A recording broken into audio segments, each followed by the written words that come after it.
तर एकंदरीत आता तो सगळा प्रवास करून आता आम्ही चाललोय नांदेडला, मालेगाव नांदेड. आणि डिस्टन्स दाखवतोय तिकडनं आपला 193 किलोमीटर समथिंग आहे. आणि लागणारा कालावधी हा जो आहे 3 तास 47 मिनिटं आहे.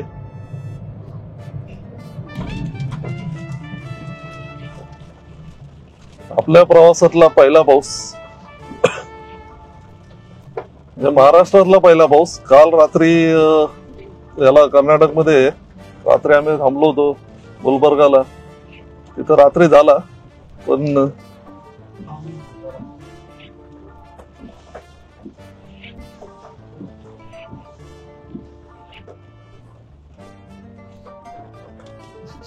रात्री झाला त्यामुळे काय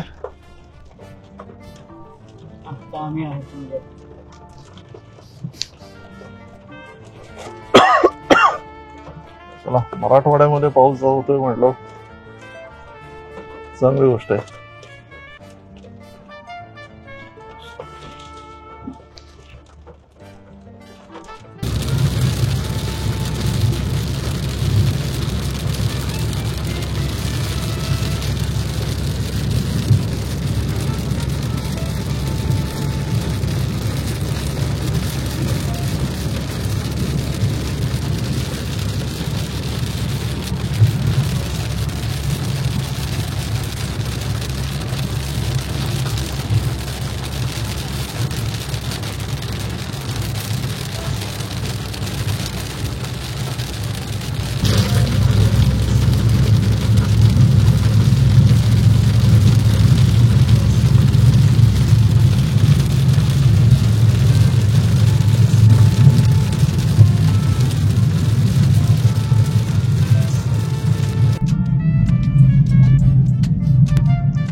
हर हर महादेव, जय मल्हार, सुप्रभात.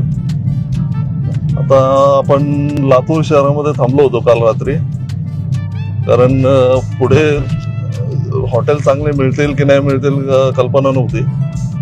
त्यामुळे लातूरमध्येच आम्ही स्टे केला. आता इकडनं 1 तासाची जर्नी दाखवते, 1 तास 12 मिनिटं, 80 किलोमीटर आहे अजून पुढे. आणि आपण चाललेलो आहोत नांदेडला, माळेगाव नांदेड. तर तिथलं हे करून पुढचं मग तुम्हाला अपडेट देऊच आम्ही, पुढे कुठे कसं काय जातोय. पण 1 तास अगोदर तेच आम्ही म्हणजे स्टे करता हे बघायला सुरुवात केली.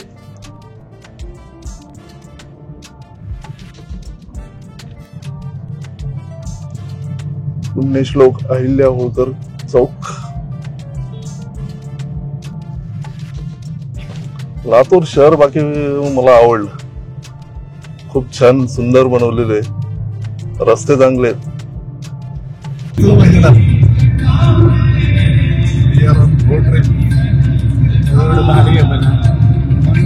65 किलोमीटर 52 मिनिटं 120 लिमिट वरतून पण डिसाईड करतात ते.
हर हर महादेव, जय मल्हार. आता आपलं नांदेडच्या खंडोबाचं दर्शन झालेलं आहे आणि आता आपण पुढे निघालोय संभाजीनगरला आणि जवळजवळ 4.5 तासाचं अंतर दाखवतंय आणि किलोमीटर 260च्या आसपास आहे. तर आज तो खंडोबा पूर्ण करून बहुतेक आमचा स्टे संभाजीनगरमध्येच होईल.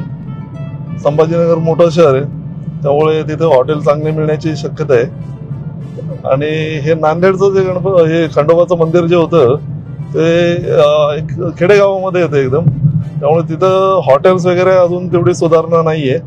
पण ज्यावेळेस 12 मल्हारची लोक वारी करायला सुरुवात करतील त्यावेळेस हळूहळू तिथे पण हॉटेल्स वगैरे होणं चालू होईल.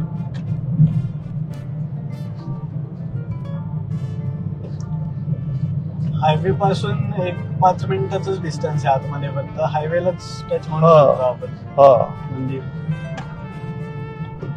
एकदम हायवे टचच आहे.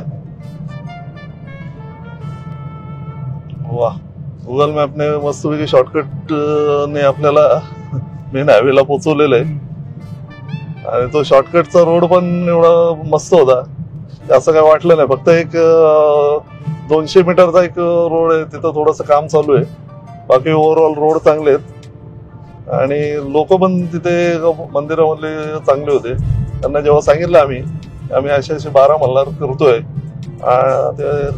तिथले पुजारी पण म्हटलं, ते बाई होत्या,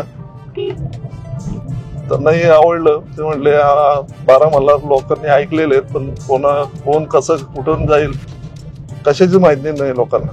तर तुमचा जो उपक्रम आहे खरंच चांगला आहे म्हटले, लोकांना नक्कीच याचा उपयोग होईल. आणि ते म्हटले की ज्यांना खंडोबा आहे त्यांनी मल्हारवारी एकदा तरी करायला पाहिजे.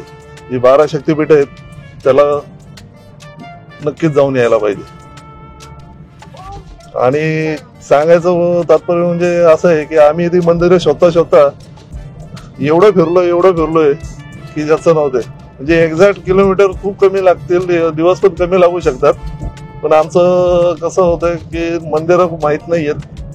जी माहिती गुगलवरती टाकतोय ती गुगल दुसरीकडेच घेऊन जाते.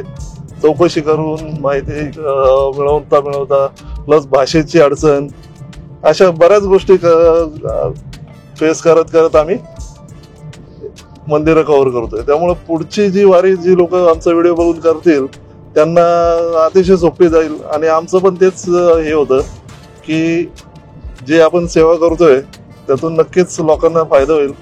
आणि ज्यांना खंडोबा आहे त्यांना ती सगळी शक्तिपीठं फिरायला किंवा त्याला जाऊन दर्शन करायला, त्याचा आशीर्वाद घ्यायला एक उपयोग होईल.